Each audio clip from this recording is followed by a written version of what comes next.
After about 600 feet climbing up here. Wow, look at that.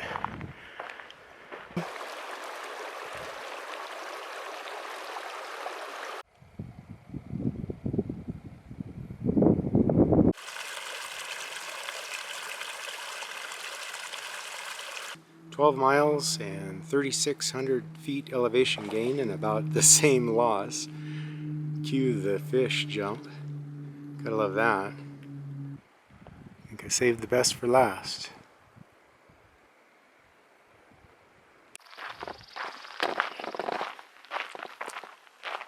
Hey everybody, just starting out at the trailhead of a new hike. This is a 3-day hike in the Anaconda Pintler wilderness. I'm pretty excited to be here and get to explore this area. I've been wanting for a couple of years to come and take a look at this. Anaconda Pintler Loop, it's called. This trip will be only about 24 miles over 3 days, so very gentle mileage, although still a fair amount of elevation gain. It's about noon on an absolutely beautiful day. Just a few wispy clouds up high, and not much chance of precipitation on this hike. I once ran into a guy in Glacier Park who was just finishing up the Continental Divide Trail, and I asked him, of all the awesome places that you've been and seen, what would you want to go back and see again? And his answer was he would want to go back and see the Anaconda Pintler area. So I'm pretty excited to come and take a look at it myself. Thanks for coming along.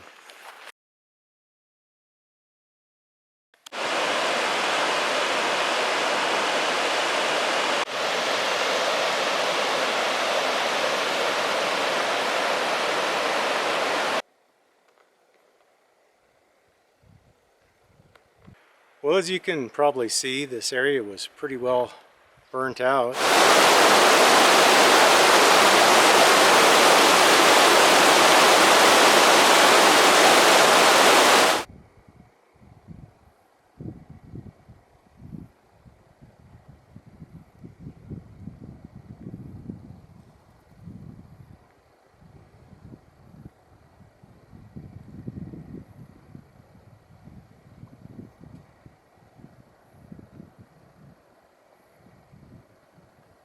And here is the magnificent setting of Edith Lake. Nobody here. Unfortunately, the fire did come through here and did quite a bit of damage. It's a little after 4 and I made it back to the junction with the trail to Edith Lake.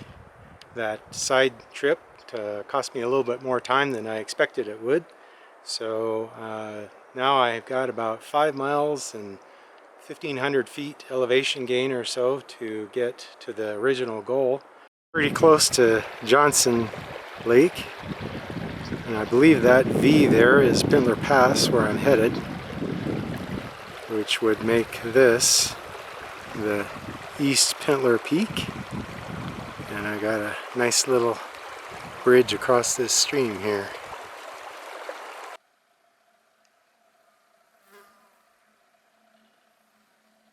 Here's Johnson Lake. Thought I'd give you another view of Johnson Lake. Certainly a beautiful setting. That just to the left is Rainbow Pass. And this might seem like an obvious place for me to spend the night, but there's been too much camping around Johnson Lake, so there's a rule about not camping anywhere close to the shores. Just above Johnson Lake now, and actually on the CDT.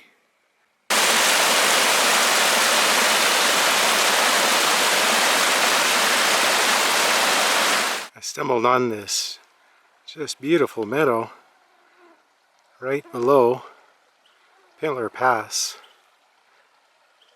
and if I had any sense in my head I would probably stay here for the night.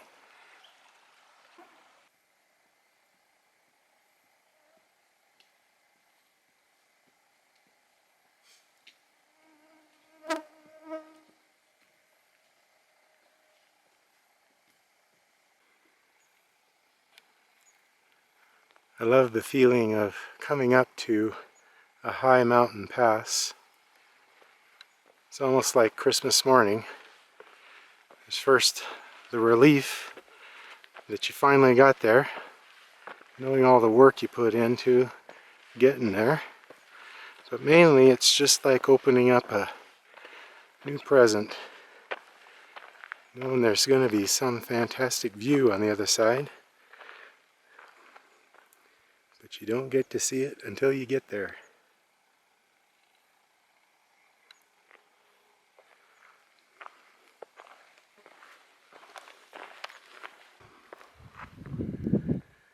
That's that meadow I was just in.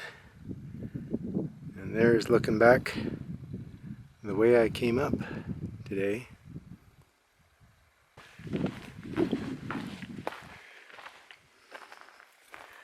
And there's the CDT sign.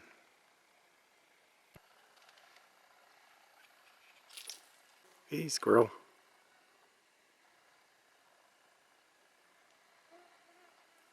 Well, I've made it to the junction of the Oreamnos Lake Trail, the little spur trail that goes off to the lake. I made it to Oreamnos, and it's just a little before 8 o'clock. And this one is definitely worth the hike. Beautiful lake. And check out those rock formations.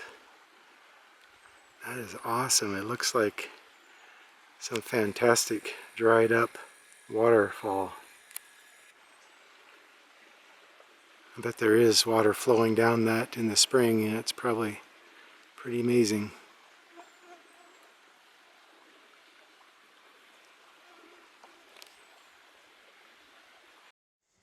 Okay, well, I got camp all set up, and pretty happy about that because there's some dark clouds coming in. I don't know that it's really going to pour or anything. There was only a 10% chance of rain, but I wanted to get it set up so that I could dive in there if I had to.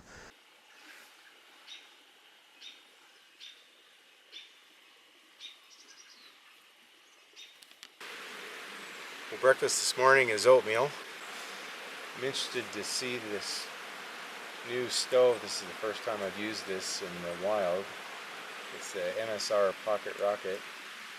The Pocket Rocket was one of the highest rated ones. I got the one that doesn't have the Petso igniter. I think those are a waste of both money and weight because they wear out so quickly. I'm all packed up. It's about 8 o'clock, ready to head out, and kind of sad to be leaving this beautiful lake behind, but I won't mind leaving the cloud of mosquitoes behind. Back to the junction between the Oreamnos Spur Trail and the main trail, and this is the beginning of the big drop down. I gotta tell you, I just love this first couple hours in the morning. I have so much energy from a good night's sleep, and it's so thrilling to be out here. It just fills me with joy. It's the junction with Pintler Creek, which means I'm done with the big drop down in elevation and get to start doing the big climb up. Well, when I was not sure if I would be able to find a good campsite at Oreamnos Lake, I was saying to someone that there was no good fallback if Oreamnos didn't work. But now I see that isn't true. There's this big, beautiful campsite. Check out these amazing boulders that are all around.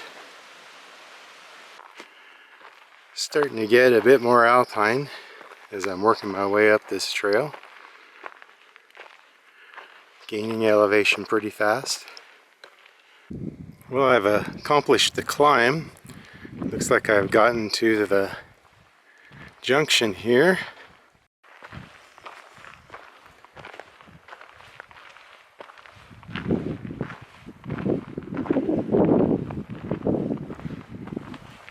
So that is East Pintler Peak off to the right. That's the pass that I came over. last night. And this is West Pintler. And I'm going to be working my way up over that. I suspect it's not right there. This, by the way, is that junction that I've been looking for. Only took me an hour longer to get here. A storm over there. Kind of hoping it doesn't come this way, but I think it is. Don't have any trees around to dive into.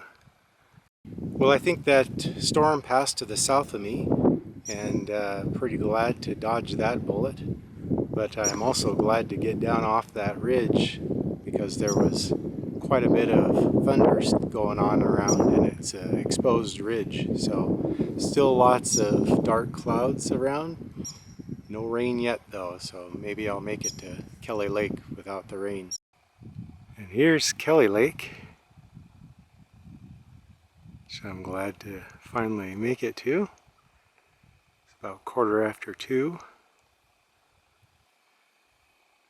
That's Bitterroot Pass.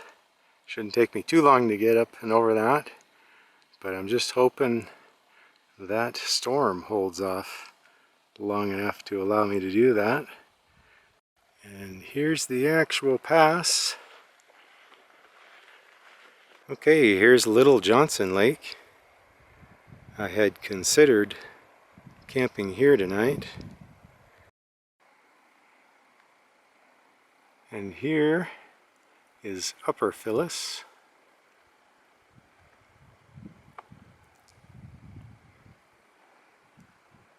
Not too bad, huh? I think I saved the best for last.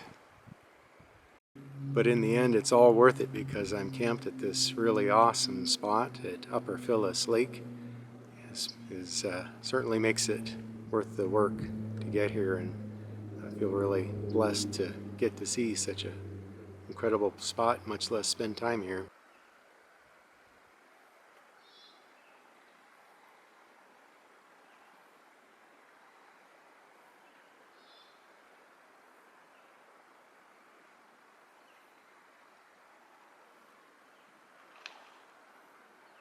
Well, good morning. It's a beautiful morning. I'm up early and itching to hit the trail. Well, I kind of hate to leave this place, but it's good to get back on the trail, so let's hit it.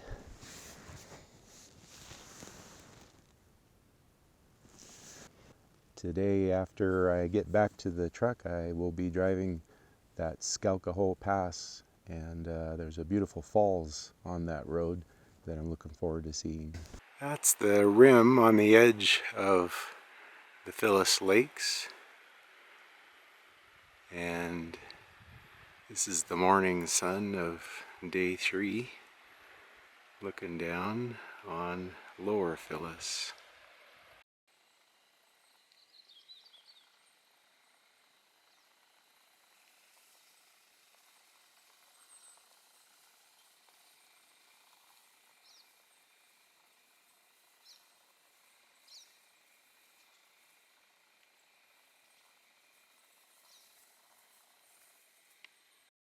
Well, it's 11 o'clock and I'm just about back to the trailhead. I'm really happy with this hike overall, even though probably more than half of it was through burn area. Normally that's kind of misery to hike through, but the campsites really made it worthwhile, and there was a lot of beautiful country still, and nice to be able to see through the burn. That does open things up quite a bit, and wow, just gorgeous wildflowers, can't be beat.